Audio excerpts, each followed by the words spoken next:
काशी राजा काश ने आस्था के जिस दमकते सूर्य को पौराणिक नगरी काशी से उगाया,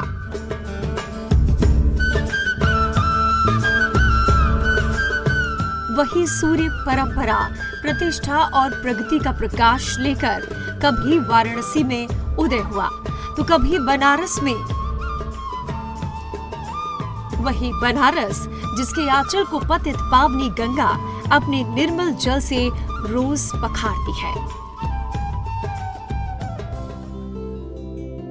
बाबा भोलेनाथ के उसी शहर में 2 साल पहले 8 मार्च 2019 को शिलान्यास के बाद पीएम मोदी की महत्वाकांक्षी परियोजना काशी विश्वनाथ कॉरिडोर तैयार हो चुका है।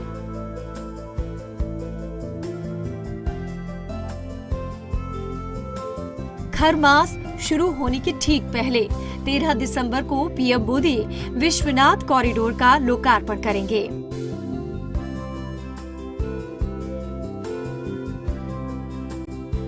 यूपी विधानसभा चुनाव के ठीक पहले इसे एक सियासी प्रयोग के तौर पर देखा जा रहा है। उद्घाटन के साथ ही पीएम मोदी विकास के साथ सांस्कृतिक राष्ट्रवाद के अपने एजेंडे का भी संदेश देंगे। जब हम 2014 में चुनाव के लिए आया था तो ऐसे ही मेरे भीतर से एक आवाज निकली थी, मैं आया नहीं हूं, मुझे बुलाया है।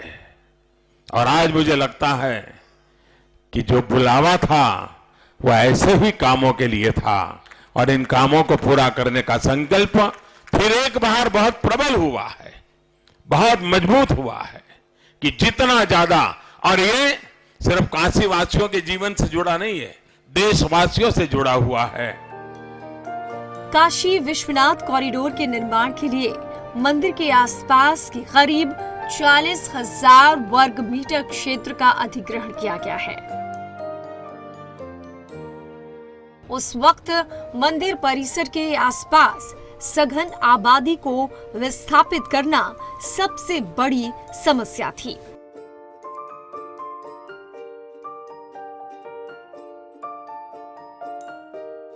इसके लिए करीब 300 भवन स्वामियों के साथ साथ इसमें रहने वाले किराएदारों को मुआवजा राशि दी गई। कॉरिडोर निर्माण के लिए अधिग्रहण में करीब 2 साल का वक्त लगा। अधिग्रहण के बाद पुराने मंदिरों के संरक्षण का बड़ा मुद्दा था।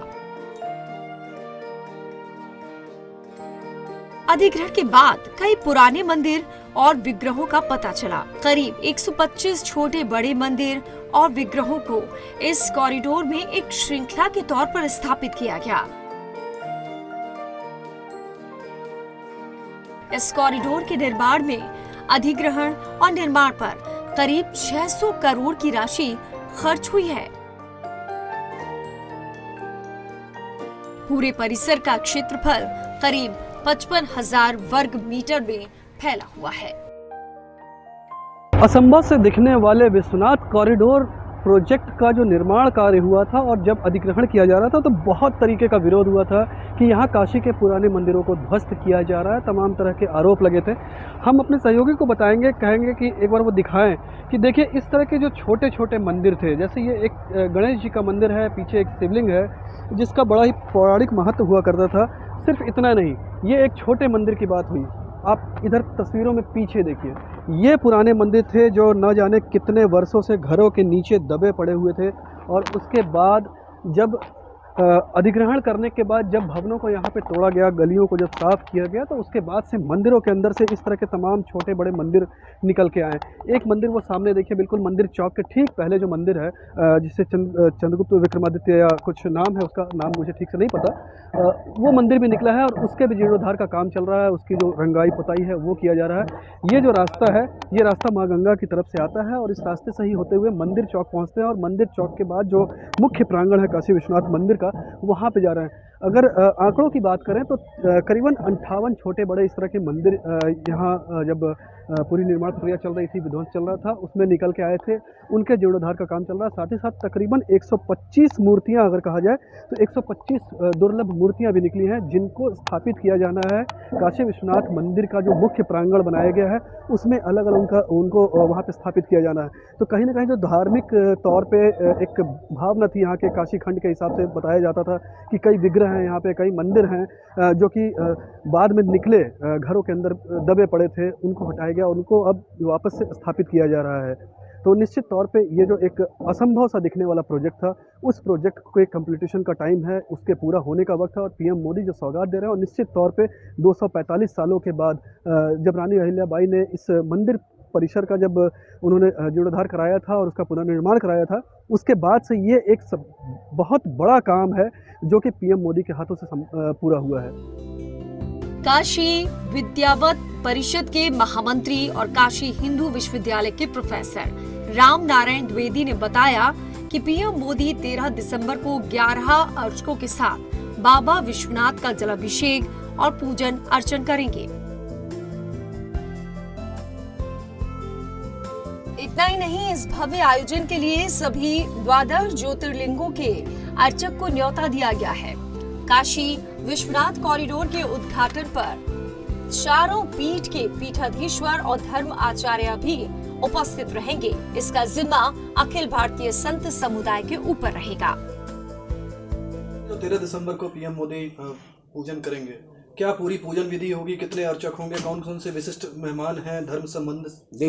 देखिए उसमें पूरे भारत के अखिल भारतीय संत समिति को दायित्व दिया गया। पूरे भारत के संतों को बुलाया जा रहा है, जितने भी हमारे धर्माचार्य हैं, धर्म पीठाधीश्वर हैं, जो धर्म का नेतृत्व करने वाले पूजनीय संत हैं, विद्वान हैं, 12 ज्योतिर्लिंगों के जो अर्चक हैं, वहाँ के जो पुजारी हैं, वहाँ के जो व्यवस्थापक हैं, और 51 सिद्ध पीठों के जो मंदिरों के जो अर्चक हैं, पुजारी हैं, सबको ये 1 माह का उत्सव चलेगा।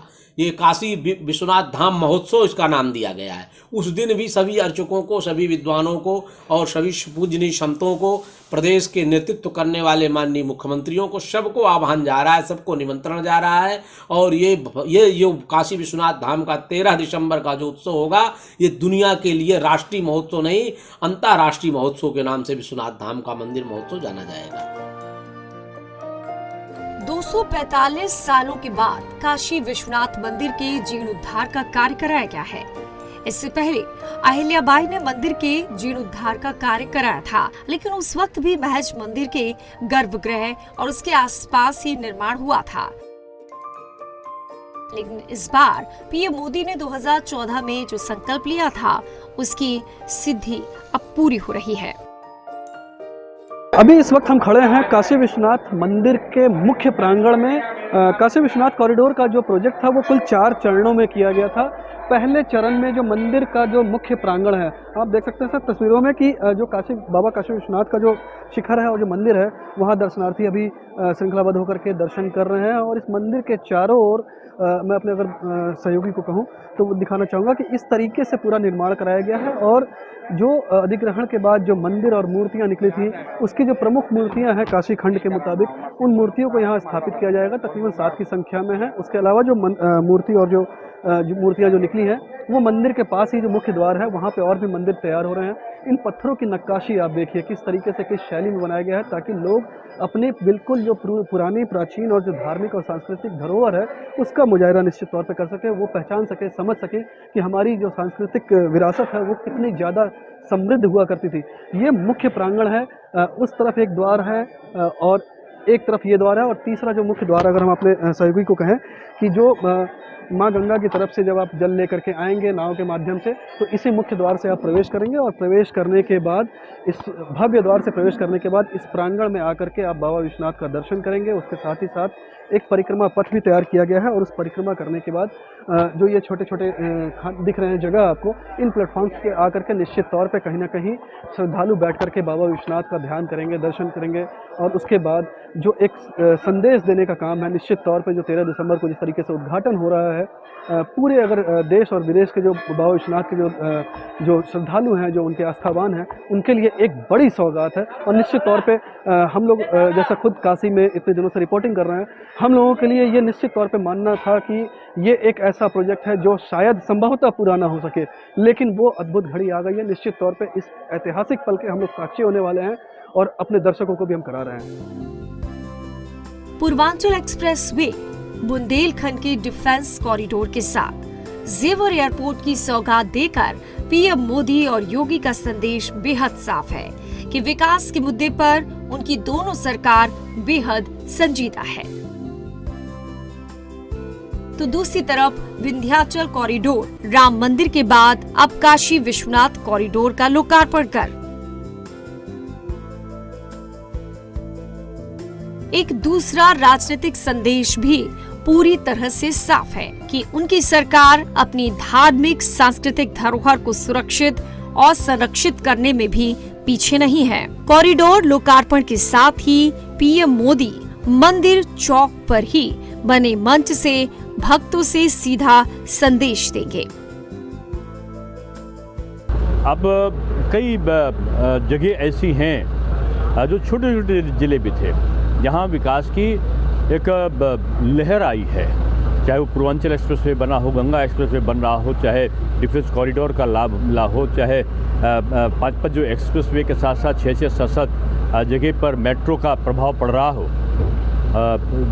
विद्यालय और विश्वविद्यालयों के निर्माण की प्रक्रियाएं जो पूरी हो रही हैं, इनका हर क्षेत्र में असर पड़ा है। और बाबा विश्वनाथ का धाम जो पूरे भारत नहीं पूरे विश्व के हिंदुओं का आस्था का केंद्र था, आज निर्मम माँ गंगा का प्रवाहन साक्षात वहाँ से दिखाई पड़ेगा। आज जो गली में एक दूसरे से टकरा कर लोग जाके बाबा के दर्शन करने के लिए लालायित रहते थे और वंचित हो जाते थे, आज भव्य परिसर का जो स्वरूप उभर कर आया है। मैं समझता हूँ कि ये भारत की संस्कृति और स्मृतियों का एक सैकड़ों नहीं हजारों साल तक लोग इसको याद करेंगे।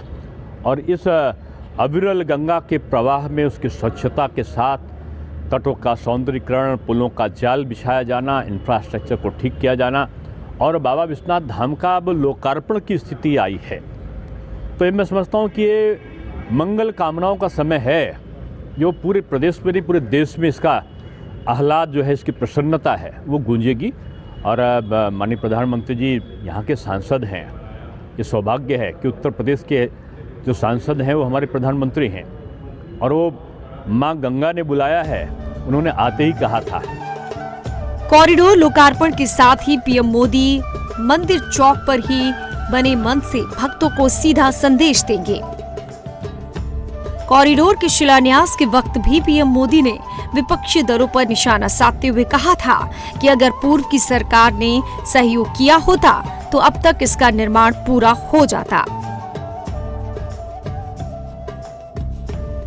साल 2019 के लोकसभा चुनाव के ठीक पहले शिलान्यास और अब यूपी विधानसभा चुनाव के पहले लोकार्पण कर पीएम मोदी एकदम सीधा और सपाट संदेश देंगे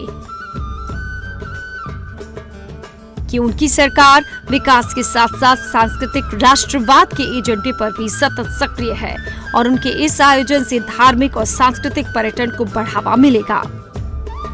इंडिया वॉइस के लिए वाराणसी से अभिषेक झा की स्पेशल रिपोर्ट।